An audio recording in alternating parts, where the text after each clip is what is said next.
मेरे डैड ने मेहरबानी करके अपने पुराने दोस्त की अनाथ बेटी को कंपनी में इंटर्न रखा, पर मैंने कभी नहीं सोचा था कि वो पहले ही दिन ये कहेगी, देखिए मुझे यहाँ काम करने में प्रॉब्लम नहीं है, पर मिस्टर स्टर्लिंग प्लीज इसे मुझ पर लाइन मारने का मौका मत समझिएगा, और कॉन्फ्रेंस रूम में मेरे लिए फीलिंग्स डेवलप करने की हिम्मत भी मत करना। कई एग्जीक्यूटिव्स इतने हैरान थे कि एक दूसरे को बस देखते रह गए। माहौल बहुत ही ऑकवर्ड हो गया। सिर्फ मैं शांत रहा, वेनेसा कार्टर के उस ठंडे और खूबसूरत चेहरे को देखता रहा।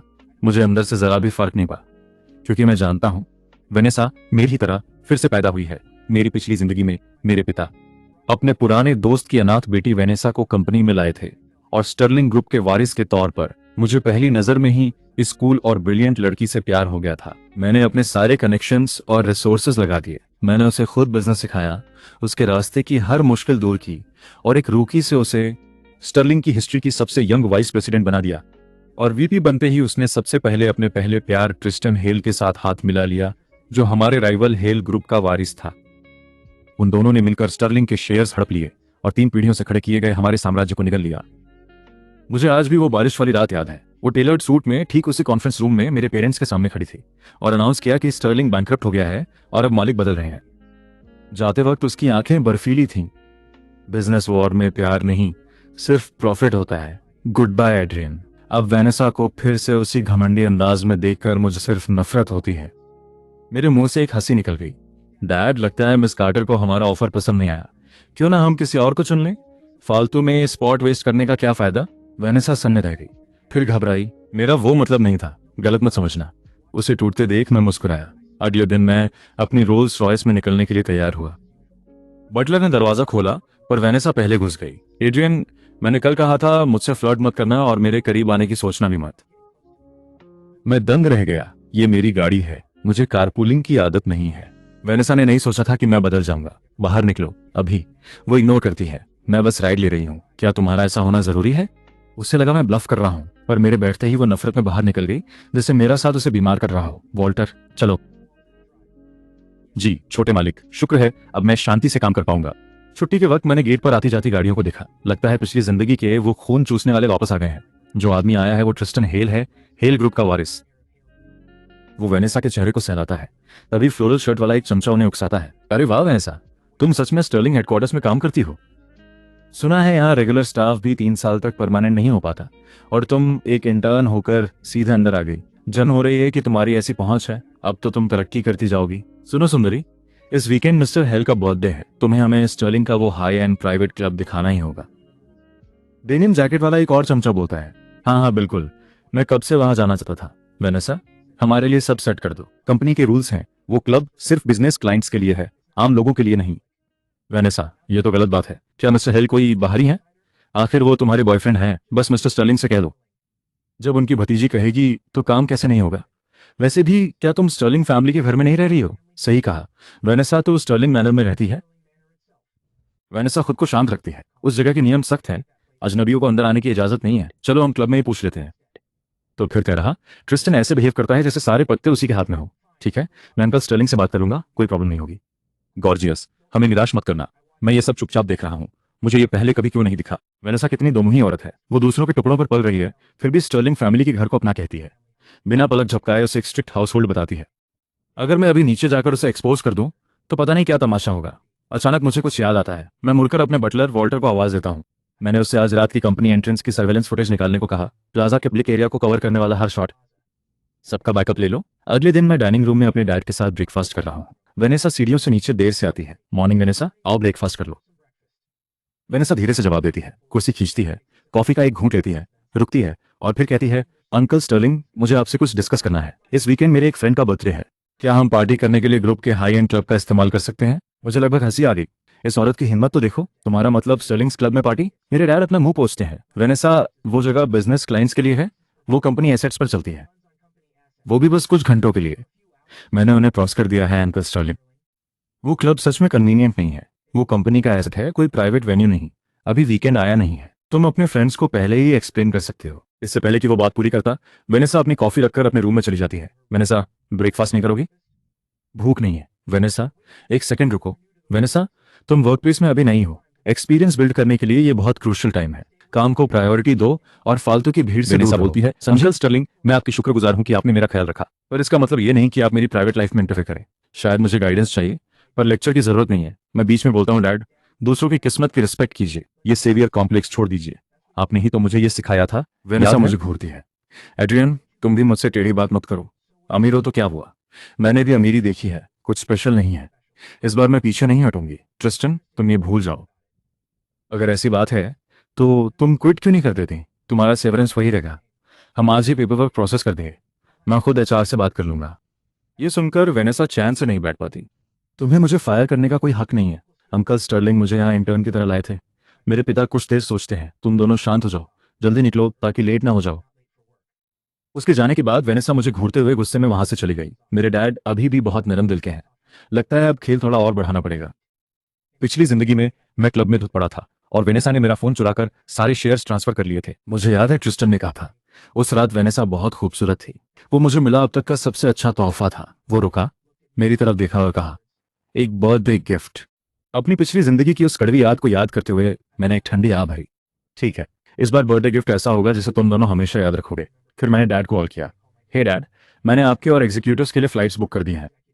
इस वीकेंड एक ओवरसीज साइट विजिट के लिए मैंने प्रोजेक्ट फाइल्स आपकी ईमेल पर भेज दी हैं। हाँ, ये प्रोजेक्ट बहुत प्रॉमिसिंग लग रहा है, आप खुद जाकर देख लीजिए। फिर मैंने एक और कॉल किया। थोड़ी देर बाद वेनेसा और मैं एक ही कार में काम के लिए निकले। वॉल्टर, मेरे डैड इस वीकेंड साइट विजिट के लिए बाहर जा रहे हैं, कुछ एक्स्ट्रा एग्जीक्यूटिव टिकट्स बुक कर लेना। जरूर, मैं अभी चेक करके बताता हूँ। अब जाल बिछ चुका है। वेनेसा, आप मुझे निराश मत करना। ट्रिप वाले दिन मैंने अपना पेट पकड़ा और अपने डैड की तरफ एक माफी भरे चेहरे से देखा। डैड, मेरे पेट में बहुत दर्द हो रहा है, मैं आपके साथ विजिट पर नहीं जा पाऊंगा। क्या ये सीरियस है? क्या डॉक्टर को बुलाएं? मैं मुस्कुराता हूँ। बस छोटी सी बात है, आराम से ठीक हो जाएगा। अपनी ट्रिप डिले मत करो। मेरे डैड चले गए जैसा प्लान था, अब स्टेज पूरी तरह सेट है। मैं अपने दोस्त को कॉल करता हूँ। रायन, दोपहर को मिलते हैं, सबको ले आना वही पुरानी जगह।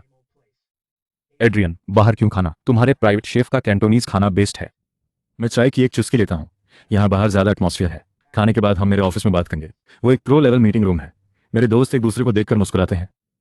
बीच में ही मैं कमरे से बाहर निकलता हूँ और अपने फोन पर ऑफिस की सर्विलांस खोलता हूं। मेरे ऑफिस में सब कुछ तहस नहस कर रहे हैं। गाइस, देखो मुझे क्या मिला। वो पागलों की तरह कंपनी के ट्रेड सीक्रेट्स की फोटोज खींच रहे हैं। तभी वॉल्टर का कॉल आता है। यंग मास्टर मिस कार्टर के दोस्त आपके ऑफिस में घुस गए हैं। वो फाइल कैबिनेट्स चेक कर रहे हैं। क्या मैं उन्हें रोकूं? मैं हंसता हूँ। कोई बात नहीं, उन्हें वीकेंड पर रिलैक्स करने दो। थोड़ी बहुत फाइल्स देखने से कुछ नहीं होगा। फुटेज देखते हुए मुझे अभी भी बहुत घिन आ रही है। वेनेसा, मुझे निराश करने की हिम्मत मत करना। इस बीच मैं अपने दोस्तों के साथ हूँ। तुम लोगों का खाना हो गया? मेरा ऑफिस ऊपर ही है। चलो चलो चलो, मैं देखना चाहता हूँ कि इस बार तुमने क्या नया प्रोजेक्ट बनाया है। इसी के साथ मैं अपने दोस्तों को अपने ऑफिस की तरफ ले जाता हूँ। असली खेल तो अब शुरू होने वाला है। यंग मास्टर हेल ग्रुप को नीचे लाउंज में ले जाया गया है। मिस कार्टर और मिस्टर हेल अभी भी आपके ऑफिस के इनर लाउंज में ही हैं। Inner lounge? दोस्तों, मुझे लगा था कि वो दोनों उसी ऑफिस में होंगे और बिजनेस प्लान्स डिस्कस कर रहे होंगे। मैं तेजी से ऑफिस की तरफ बढ़ता हूँ, दरवाजा खोलता हूँ और जैसा सोचा था वो दोनों एक दूसरे में खोए हुए हैं। वो इंटर्न वेनेसा तुम्हारे ऑफिस में क्या कर रही है? और हेल ग्रुप का ट्रिस्टन हेल, वो तुम्हारी कंपनी में क्या कर रहा है? यहाँ क्या चल रहा है? मुझे कुछ समझ नहीं आ रहा। क्या मैं कुछ शॉट्स ले लूं? और मैं तुरंत शटर दबा देता हूँ। ट्रिस्टन का चेहरा गुस्से से लाल हो जाता है। मरना है क्या? अभी बाहर निकलो यहाँ से। तुम खुद को समझते क्या हो? स्टर्लिंग के अपने इलाके में हमें बाहर निकलने को कह रहे हो? ये प्राइवेसी का उल्लंघन है। मुझे हंसी आती है। तो तुम्हें प्राइवेसी का मतलब पता है? फिर तो ये आसान है। मैं वेनेसा की तरफ मुड़ता हूँ। वेनेसा, तुमने तो कमाल ही कर दिया। मेरे ऑफिस में लोगों को लाकर फाइल्स छान रही हो, ट्रेड सीक्रेट्स चुराने की कोशिश कर रही हो। क्या तुम उसे इतना पसंद करती हो? क्यों ना स्टर्लिंग के शेयर्स भी उसे ही दे दो। अब अपने बॉयफ्रेंड को लो और स्टर्लिंग से बाहर निकल जाओ, अभी के अभी। ये सुनकर ट्रिस्टन वेनेसा को कंफ्यूजन में देखता है। यहाँ क्या हो रहा है? क्या तुमने नहीं कहा था कि स्टर्लिंग्स तुम्हें अपनी बेटी जैसा मानते हैं और ये कंपनी तुम्हारी ही होगी? लेकिन वेनेसा मुझ पर ही भड़क जाती है। एड्रियन, तुम कितने चालबाज हो। तुम बस मेरे साथ रहना चाहते हो, है ना? मैं देखना चाहता हूँ। वेनेसा, तुम्हारा दिमाग नहीं बढ़ा या कॉमन सेंस नहीं है? अगर बीमार हो तो डॉक्टर को दिखाओ, यहाँ भौंको मत। ट्रिस्टन अपने कपड़े ठीक करता है और अपनी बेइज्जती कराना बंद करता है। वेनेसा उसका हाथ पकड़ती है। ट्रिस्टन, ये एड्रियन का जाल है हमें अलग करने के लिए। लेकिन ट्रिस्टन बेवकूफ नहीं है, वो बिना देखे चला जाता है। तुम्हारी बकवास से मेरा कोई लेना देना नहीं, दफा हो। अकेली रह जाने पर वेनेसा जमीन पर गिर जाती है, फिर भी अकड़ दिखाती है। एड्रियन, अपनी चालें बंद करो। मत सोचो कि ये हमें अलग कर देगा। तुम्हें चुनने से अच्छा मैं किसी कुत्ते को चुन लूं। मेरा दोस्त उसे चिढ़ाता है। मिस कार्टर, कौन ऐसी औरत को चाहेगा जो दूसरों की कंपनी में गुलछर्रे उड़ाती हो? यहाँ इतराना बंद करो। तुम कुछ ज्यादा ही समझ रही हो। वो चाहे कितनी भी सख्त बने, पर इस बात ने आखिरकार वेनेसा को तोड़ दिया। और वैसे भी, क्या तुम वही अनाथ और पुराने दोस्त नहीं हो जिसे पीछे छोड़ दिया गया था, जिसे स्टर्लिंग ने सहारा दिया था? वाह, एक अनाथ जिसे उन्होंने सहारा दिया। तो फिर बाहर सब क्यों कहते हैं कि वो विदेश से पढ़ी लिखी कोई एलीट है? रुको, पिछली बार तो मैंने उसे रोल्स रॉयस से उतरते हुए भी देखा था। वो रोल्स रॉयस एड्रियन की कार है। सबके सामने पोल खुलते ही वेनेसा के बचाव की एक और परत ढह गई। पर रुको, फिर वो तुम्हारे ऑफिस में इतनी अकड़ क्यों दिखा रही है?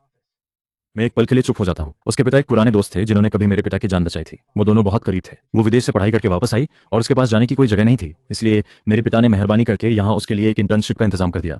इस वजह से उसे गलतफहमी हो गई कि मेरे मन में उसके लिए फीलिंग्स हैं। वो अजीब अजीब बातें करती रहती है। वेनेसा गुस्से में मेरी तरफ इशारा करती है। एड्रियन, ये झूठ है। तुम ही हो जो पागलों की तरह मेरे पीछे पड़े हुए हो। मेरा दोस्त हंसता है। बहुत ज्यादा सोप ओपेराज देख लिए क्या? लगता है तुम कोई लीन लेडी हो। बाहर निकलो। तुम सब बाहर। जरा देखो तो ये किसकी कंपनी है? तुम एड्रियन को, जो इसका ओनर है, बाहर जाने के लिए कह रहे हो। ये सुनकर वेनेसा का चेहरा गुस्से से पीला पड़ गया और आखिर में वो बर्दाश्त नहीं कर पाई और दरवाजे से बाहर भाग गई। वो औरत सच में अनबिलीवेबल है। सच है, वेनेसा जैसे इंसान के लिए इतना काफी नहीं है। ये तो बस शुरुआत है। वेनेसा, तुमने स्टर्लिंग्स का जो भी उधार लिया है, मैं वो सब एक एक करके वापस लूंगा। जब मेरे फादर को पता चलेगा तो वो सोच भी नहीं पाएंगे कि उनके पुराने दोस्त की बेटी ऐसी निकल सकती है। कंपनी में लोगों को लाकर कॉन्फिडेंशियल फाइल्स की छानबीन करना, वो मेरा नाम मिट्टी में मिला रही है। वो एक आ भरते हैं और अपना मन बना लेते हैं। उसे जाने दो। इतना कहकर वो निराशा में स्टडी से बाहर चले जाते हैं। इसने सच में मेरे फादर को बहुत गुस्सा दिला दिया है। अच्छा है, इससे उन्हें मनाने की मेरी मेहनत बच गई। जिस दिन वो जा रही होती है, वेनेसा मुझे एलिवेटर से बाहर आते देखती है और अकड़ कर कहती है, तुम मुझे अभी जाने दे रहे हो, लेकिन 3 मंथ्स में अगर तुम घुटनों पर गिरकर भी भीख मांगोगे तो भी मैं वापस नहीं आऊंगी। मैं तुम्हें दिखा दूंगी कि असली विनर कौन है। मैं मुस्कुराता हूँ। मुझे अंदाजा है कि वो इतनी कॉन्फिडेंट क्यों है। बिजनेस की दुनिया में जल्द ही एक बड़ी बेट आने वाली है। किसी नए खिलाड़ी के लिए नाम कमाने का परफेक्ट मौका। उसे लगता है कि वो चुनी हुई है, पर उसे नहीं पता कि अपनी पिछली लाइफ में वो असल में जीती कैसे थी। वॉल्टर, मेरे लिए न्यूयॉर्क की सबसे फास्ट फ्लाइट बुक करो। और एक और चीज, एक चाइनीज एमबीए स्टूडेंट के बारे में पता करो जो बाहर पढ़ रही है। वार्टन में उसका नाम बियांका है। हाँ, मुझे उसका कांटेक्ट ढूंढ कर दो। कुछ दिनों बाद न्यूयॉर्क के एक कैफे में मैं बियांका से मिलता हूँ।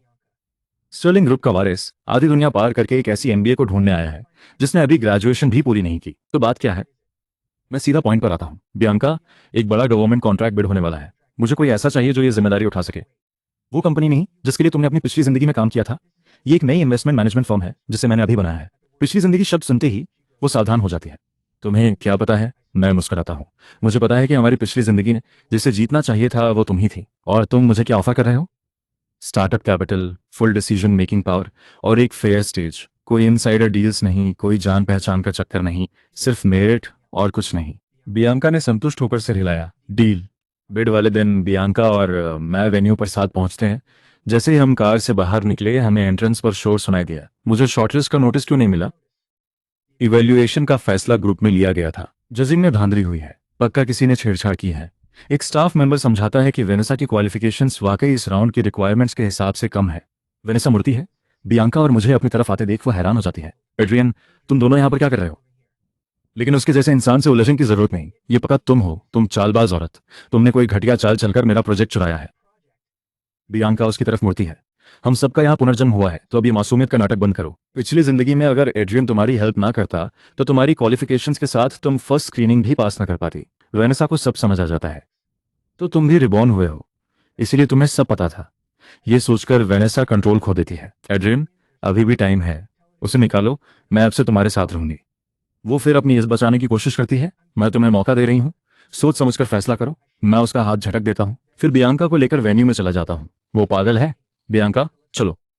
उस पागल वेनेसा को वहीं चिल्लाता छोड़ हम प्रेप रूम पहुंचते हैं। तभी फोन बजता है। एड्रियन, ट्रेंडिंग लिस्ट देखी? जल्दी देखो, ये बहुत बड़ी बात है। मैंने रायन का भेजा लिंक खोला। हेडलाइन साफ थी। स्टर्लिंग ग्रुप के वारिस ने फीमेल स्टूडेंट को हैरेस किया। मैं चेयर पर पीछे झुककर आ भरता हूँ। बियांका कहती है, ये सोप स्टोरी पोस्ट बहुत चालाकी से लिखी है। उसने फैक्ट्स को तोड़ मरोड़ कर पेश किया है, आधा सच और आधा झूठ। सबसे घटिया बात यह है कि उसने खुद को परफेक्ट विक्टिम दिखाया, एक बेसहारा अनाथ लड़की जिससे उसे नेचुरली हमदर्दी मिल रही है। और तुम स्टर्लिंग वारिस होने के नाते नेचुरली पब्लिक ओपिनियन के खिलाफ हो। मुझे पता है, मैं रुकता हूं, पर उसकी स्ट्रेटेजी में एक बड़ी कमी है। मैं सस्पेंस बनाए रखता हूं। एक बार उसकी इमेज खराब हुई तो उसके पास संभलने का मौका नहीं बचेगा। तभी डैड का कॉल आता है और मैं बियांका से कहता हूं, प्रोजेक्ट पर नजर रखो, मैं अभी आता हूं। इस बीच कंपनी के बड़े अधिकारी इस लफड़े को सुलझाने में लगे हैं। पीआर टीम के पास स्टेटमेंट रेडी है। हमारा सजेशन है कि पहले फैक्ट्स क्लेरिफाई करें और डेफिनेशन का राइट भी रखें। हमने प्लेटफॉर्म से भी कांटेक्ट किया है कि क्या इसे ट्रेंडिंग लिस्ट से हटवाया जा सकता है। उसी पल मैं दरवाज़ा खोलकर अंदर आता हूँ। इसे हटवाना आग में घी डालने जैसा होगा। लोग कहेंगे स्टर्लिंग अपनी ताकत दिखा रहा है और पैसे देकर लोगों का मुंह बंद कर रहा है। मैं कॉन्फिडेंस के साथ बोर्ड मेंबर्स को देखता हूँ। अभी स्टेटमेंट रिलीज मत कीजिए। बोर्ड मुझे घूरता है। आप इसे कैसे हैंडल करेंगे? मैं मुस्कुराता हूँ। वेनेसा विक्टिम बनना चाहती है तो मैं उसे और भी लाचार दिखाऊंगा। डैड, जेंटलमैन बेफिक्र रहिए, 24 आवर्स में यह मामला पलट जाएगा। मेरा कॉन्फिडेंस देख। एल्डर्स एक दूसरे को देखते हैं। एड्रियन, तुम मेरे बेटे हो, मुझे तुम पर भरोसा है। पर ये ग्रुप की रेपुटेशन की बात है, कोई खेल नहीं। तुम जो भी करना चाहो मैं तुम्हें नहीं रोकूंगा, पर अगर बात बिगड़ी तो मैं खुद हैंडल करूंगा। मैं सिर हिलाता हूँ। कुछ भी हाथ से बाहर नहीं जाएगा। विनेसा पब्लिक ओपिनियन का खेल खेल रही है क्योंकि अभी उसके पास बिजनेस में कोई लेवरेज नहीं है। वो बस सहानुभूति के लिए विक्टिम बनने का नाटक कर सकती है। लेकिन जैसा मैंने कहा, इस स्ट्रेटेजी की सबसे बड़ी कमी यह है कि एक बार उसकी इमेज खराब हो गई तो फिर उसके पास संभलने का कोई रास्ता नहीं बचेगा। इसी बीच इंटरनेट पर हंगामा मच जाता है। स्टर्लिंग ग्रुप, क्या ये वही रियल एस्टेट वाली कंपनी है? क्या स्टर्लिंग का वारिस सच में इतना घटिया है? अपने ही घर में पली बढ़ी एक अनाथ बच्ची को बुली कर रहा है। इन लोगों में जरा भी जमीर नहीं बचा। स्वीट हार्ट, अपना ख्याल रखना। अगर जरूरत पड़े तो पुलिस को कॉल करो, स्टर्लिंग को बॉयकॉट करो। ऐसी कंपनी तो एग्जिस्ट ही नहीं करनी चाहिए। मैं इन सब गॉसिप को बेरुखी से देखता हूँ। जल्दी मत करो, असली किल तो अभी शुरू हो रहा है। रायन, वो वीडियो पोस्ट कर दो जो मैंने उस दिन रिकॉर्ड किया था। फोन पर मेरे दोस्त की एक्साइटेड आवाज आती है। मैं कब से तुम्हारे यही कहने का इंतजार कर रहा था। बियांका हैरान है। अभी पोस्ट कर दूं? और सबूतों का इंतजार नहीं करना। उसे कहो कि अभी सिर्फ एक टुकड़ा डाले और उन्हें भड़कने दे। वो जितना ज्यादा बुरा भला कहेंगे, तमाचा उतना ही जोरदार लगेगा। वेनेसा, तुम्हें ट्रेंडिंग में रहना पसंद है ना? इस बार मैं तुम्हें जी भर के ट्रेंड होने दूंगा। मामले को थोड़ा गरमाने के बाद रिस्पॉन्स आता है। वॉल्टर ने हिल ग्रुप से फुटेज हासिल कर ली है। हमारे पास पार्किंग लॉट, एलिवेटर्स और ट्रिस्टन के ऑफिस के बाहर वाले पूरे हॉलवे की फुटेज है। साथ ही उस दिन कंपनी ट्रेंड्स की फुटेज भी निकाल ली गई है जिसमें वेनेसा और ट्रिस्टन उस पूरे ग्रुप से बात कर रहे हैं। ये काफी है। टाइमलाइन पहले से ही मैच हो रही है। सारा मटेरियल एक लंबी पोस्ट में डालने में मेरी हेल्प करो। टाइमलाइन के हिसाब से हर एंट्री के साथ उसके मैचिंग इमेजेस और कैप्शंस होने चाहिए। बियांका इन्फॉर्मेशन ऑर्गेनाइज करने लगती है और देखते ही देखते पोस्ट रेडी हो जाती है। जैसा मैंने कहा था, सब कुछ टाइमलाइन के हिसाब से है। टेक्स्ट और इमेजेस परफेक्टली मैच्ड है। कोई इमोशनल लैंग्वेज नहीं, सिर्फ एविडेंस। मैं कुछ देर इसे ध्यान से देखता हूँ। ठीक है, पर अभी पोस्ट मत करना। आज रात 8 बजे तक वेट करो। बियांका को समझ नहीं आता तो मैं एक्सप्लेन करता हूँ। 8 बजे पीक ट्रैफिक आवर होता है। वेनेसा की सोप स्टोरी वाली पोस्ट की रीच ठीक उसी समय अपने हाईएस्ट पॉइंट पर होगी। सबसे बिजी मोमेंट पर ठंडा पानी फेरना ही लोगों के दिमाग में बैठता है। एक एक मिनट बीतता है और वो गोल्डन आवर आ जाता है जब ऑनलुकर्स की भीड़ पीक पर होती है। पोस्ट कर दो। वो ठोस टाइमलाइन और एविडेंस इंटरनेट पर फैल जाते हैं। ये उम्मीद से कहीं ज्यादा तेजी से स्प्रेड हो रहा है। मैं भी अपना फोन निकालता हूँ और उस एविडेंस को देखता हूँ जो मैं कब से इकट्ठा कर रहा था। आखिरकार सबके सामने आ गया। वेनेसा, तुम्हें लगा तुम विक्टिम हो। अब दुनिया जानती है कि कौन चोर मचाए शोर वाला है। एक पल बाद मुझे रैन का कॉल आता है। एड्रियन, वो मूव ब्रूटल था। ये पागलों की तरह वायरल हो रहा है। जो मुझे कोस रहे थे वो माफी मांगने के लिए भाग रहे हैं। कह रहे हैं कि वेनेसा कार्टर ने उन्हें अंधा कर दिया था। हा हा हा, रुको, एक और लीक है। स्टर्लिंग के रिसोर्सेज अब कोई भी ले सकता है। वो बेवकूफ एड्रियन मेरी हर बात मानता है। स्टर्लिंग का वो बूढ़ा आसान शिकार है और एड्रियन वो बस दिमाग से पैदल अमीर बच्चा है। किसी ने तुम्हारी लॉन्ग पोस्ट को 4 स्क्रीनशॉट्स की टाइमलाइन से मैच किया और पाया कि वेनेसा की उस पोस्ट में जिन तारीखों पर उसने हैरेसमेंट कहा वो ट्रिस्टन हिल के साथ डेट्स पर थी। अभी Vanessa the two faced topic trending list में नंबर 2 पर है। उसे ट्रेंडिंग पसंद है ना, तो मजा लेने दो। अगले दिन डैड आउटकम देखते हैं और उन्हें लगता है मैंने इसे अच्छे से हैंडल किया। पर एक कमी रही। मैंने अंडर एस्टिमेट किया कि वेनेसा कितना नुकसान कर सकती थी। अगर तुम्हारे पास सर्विलांस फुटेज नहीं होती और सिर्फ तुम्हारी बात होती तो क्या कोई यकीन करता? मैं याद रखूंगा डैड। एक और बात, ये लीगल नोटिस हमारी लीगल टीम ने कल रात ड्राफ्ट किया है। ये वेनेसा को भेज दिया है। डेफमेशन, रेपुटेशन वायलेशन और ट्रेड सीक्रेट्स की चोरी, ये 3 चार्जेस उसे बर्बाद करने के लिए काफी है। मैं अपने हाथ में पकड़े नोटिस को देखता हूं और पूछता हूं, डैड, वेनेसा के पिता ने एक बार आपकी जान बचाई थी। क्या आप सच में ये सब कर सकते हैं? मेरे पिता थोड़ी देर के लिए चुप हो जाते हैं, फिर मेज पर रखी पुरानी फोटो को देखते हैं। मेरा वो पुराना दोस्त जंग में मेरा साथी था और जिस आदमी ने मेरी जान बचाई, अगर वो आज जिंदा होता तो मैं उस कर्ज को चुकाने के लिए अपना सब कुछ दे देता। लेकिन उसकी बेटी वो नहीं है। मुझ पर उसकी जान का कर्ज है, वेनेसा का नहीं। उसने अपनी हद पार कर दी है। उसने इस कंपनी की बुनियाद पर ही हमला किया है। मेरे पिता रुकते हैं। अब ये कोई आपसी रंजिश नहीं रही। कुछ ही देर में कंपनी के जरिए ये बात सब तक पहुंच जाती है। एक ऐसी न्यूज़ है जो शायद आपको इंटरेस्टिंग लगे। हेल ग्रुप ने आज सुबह सबसे पहले एक इंटरनल मेमो निकाला है। वेनेसा की इंटर्नशिप फॉर्मली कैंसिल कर दी गई है।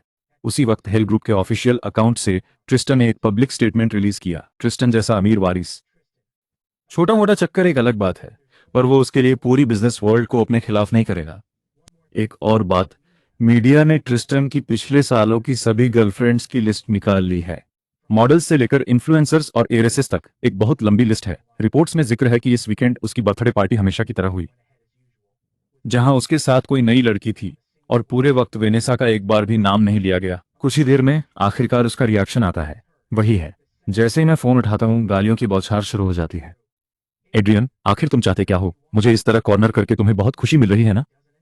ठीक है, मैं अभी माफी मांग लूं तो मैं एक स्टेटमेंट जारी कर दूंगी, सब साफ कर दूंगी कि ये बस एक मिसअंडरस्टैंडिंग थी। बस लीगल टीम से कहो कि केस ड्रॉप कर दे। ओके? नहीं वेनेसा, तुम्हें लगता है ये दुनिया तुम्हारी शर्तों पर चलती है?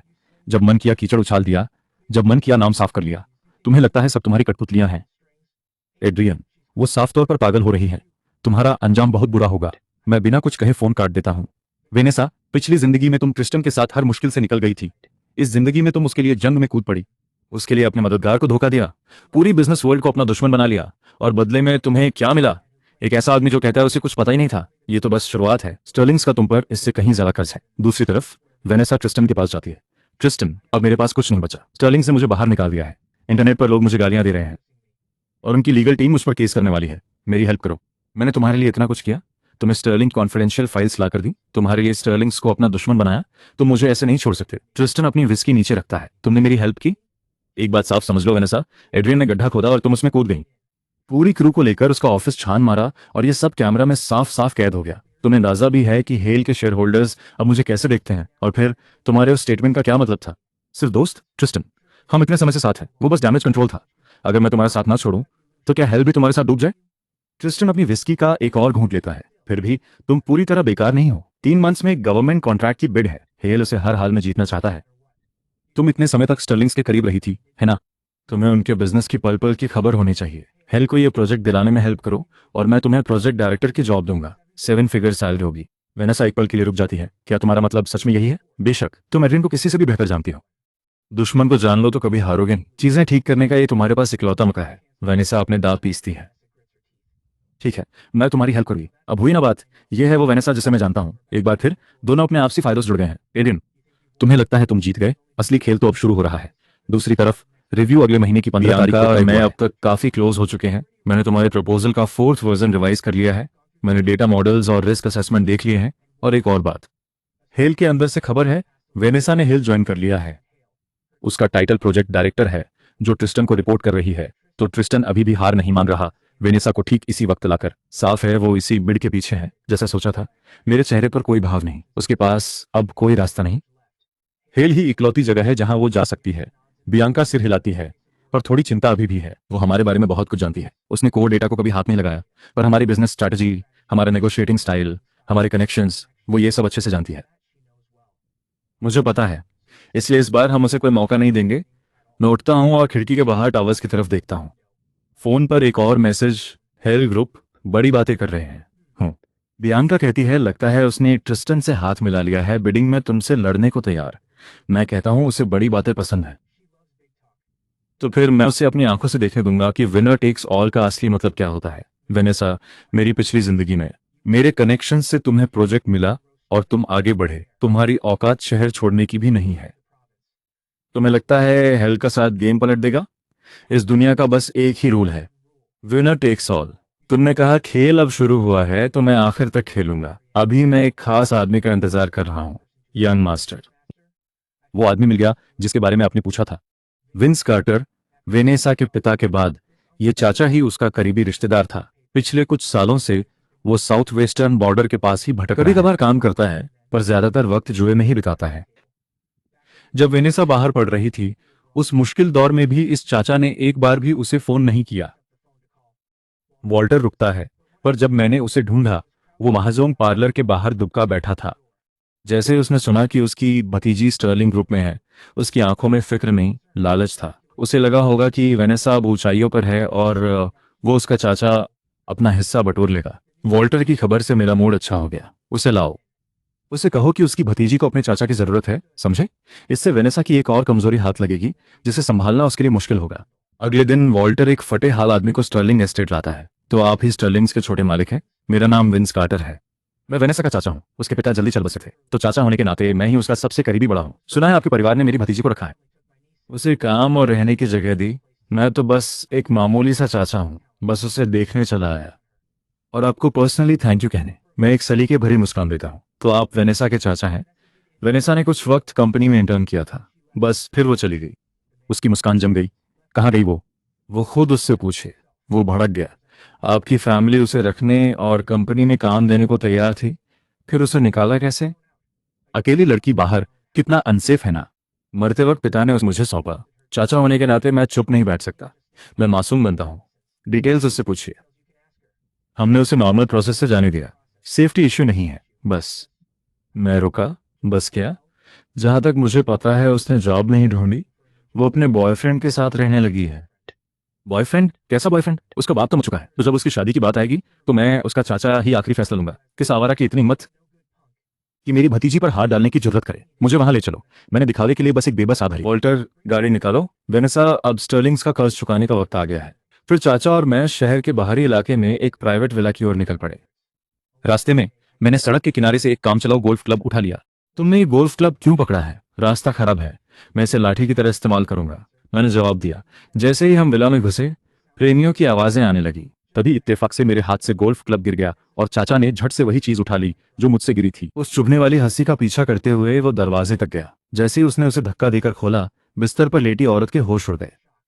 ट्रिस्टन हमेशा से हवा का रुख पहचानना जानता था, पर चाचा को तो बस गोल्फ खेलने की खुजली चढ़ चुकी थी। अबे ओए छोकरे, तेरी हिम्मत कैसे हुई मेरी भतीजी को हाथ लगाने की? बाप नहीं है तो चाचा तो है, मैं उसकी जगह तुझे मजा चखाऊंगा। क्रिस्टन के दर्द भरी चीखें उसकी अभी वाली खुशी से बिल्कुल अलग हैं। वो उस गोल्फ के दीवाने अंकल को धक्का देकर बालकनी की तरफ भागता है और सालों से सड़ रही रेलिंग से जा टकराता है। ये एहसास होते ही कि उसने तबाही मचा दी है, वो आदमी तुरंत होश में आता है और भाग खड़ा होता है। हॉस्पिटल के इमरजेंसी रूम में ट्रिस्टन को अर्जेंट केयर के लिए ले जाया जाता है। मैं घबराहट में एक तरफ खड़ा इंतजार करता हूँ। आखिर कोई अपनी जान पर मौत का इल्जाम नहीं चाहता। डॉक्टर, वो कैसा है? पेशेंट की स्पाइन बुरी तरह डैमेज हो गई है। हमने वक्त रहते उसकी जान तो बचा ली, पर वो कमर के नीचे से पैरालाइज्ड हो गया है। आपकी मेहनत के लिए शुक्रिया। मेडिकल स्टाफ का शुक्रिया अदा करने के बाद मुझ पर भावनाओं का सैलाब उमड़ पड़ता है। देखा जाए तो अपनी पिछली लाइफ में मैं तुमसे थोड़ा ज्यादा लकी था। कम से कम मेरी मौत जल्दी हो गई थी, और सच कहूं तो मैं अब भी चाहता हूं कि तुम काफी लंबे समय तक जियो। 100 साल जीना तो आइडियल होगा। मैं तुम्हारी मेडिकल बिल्स का खर्चा अपनी जेब से भी भर दूंगा। दूसरी तरफ मिसेज हेल और वेनेसा दोनों हॉस्पिटल पहुंचती हैं, और मिलते ही दो दुश्मन एक दूसरे को देखकर भड़क उठती हैं। मिसेज हेल, ये मेरी गलती नहीं है, मेरे अंकल की थी। आप उनसे जाकर बात कीजिए। यह सुनकर मिसेज हेल का गुस्सा 7वें आसमान पर पहुंच जाता है। अगर तूने मेरे बेटे को नहीं फंसाया होता, तू चालबाज लोमड़ी, तो क्या तेरा अंकल कभी यहां आता? अगर वो यहां आकर मेरे बेटे को नहीं पीटता तो मेरा बेचारा बच्चा कभी नहीं गिरता। ये सब तुम्हारी गलती है। पर मिसेज हेल ने सजा तय कर ली है। तुम्हें मेरे बेटे से शादी कर ताउम्र उसका ख्याल रखना होगा। वेनेसा सन्न रह गई। नहीं, मुझे अपना कुछ बनाना है, मुझे बख्श दीजिए। मिसेज हेल ने ताना मारा। तुम जैसी को अच्छी कंपनी नहीं मिलेगी। भागने का सपना भी मत देखना। जीते जी तुम हेल्स की हो, और मरने के बाद हेल खानदान की रूह। नेसा नैतिकता की दुहाई देने लगी। शादी की आजादी है, आप जबरदस्ती नहीं कर सकती। ओह, मैं कर सकती हूँ। शादी नहीं तो पैसे दो। मिसेस हेल करीब आती गई। हिसाब साफ है, बस हमारे परिवार को 30 मिलियन दे दो और बात खत्म। जब वेनेसा और ट्रिस्टन का रिश्ता पब्लिक हुआ, तब ट्रिस्टन की मां ने होने वाली सास के तौर पर एक टॉक शो में वेनेसा पर प्यार लुटाया, उसे अपनी सगी औलाद की तरह मान। किसने सोचा था ये सास बहू इस मोड़ पर आएंगी? 30 मिलियन मजाक है। विंस और वेनेसा 3 लाख भी नहीं जुटा सकते, और विंस जैसा आदमी तो कब का गायब हो चुका है। मैंने आग में घी डाला। क्या पुलिस बुलाऊं? अगले दिन मिसेस हेल गुस्से में स्टर्लिंग ग्रुप पहुंची। स्टर्लिंग्स कहाँ है? तुमने हमारे बेटे को बर्बाद कर दिया, और अब तुम छुप रहे हो। तभी पिता आगे बढ़े। वो एहसान फरामोश सांप जिसे तुमने पाला, उसके चाचा ने मेरे बेटे को अपाहिज किया। तुम ही आस्तीन का सांप लाए और हमारा घर बर्बाद कर दिया। मिसेस हेल भावुक हुई, फिर खुद को संभाला। आज से हेल्स और स्टर्लिंग्स जाने दुश्मन है। पिता ने जवाब नहीं दिया, वो बस मुड़े और चले गए। और वेनेसा अब तक पूरी तरह फंस चुकी है। एड्रिन, मैं तुम्हारी गर्लफ्रेंड बनने के लिए तैयार हूं। मेरी हेल्प करो। मेरे बदले वो 30 मिलियन का हर्जाना भर दो, मैं तुम्हें जल्द ही लौटा दूंगी। भला मैं तुम्हारी मदद क्यों करूं? मैंने बेरुखी से कहा। और तुम मुझे 30 मिलियन वापस कहां से दोगी?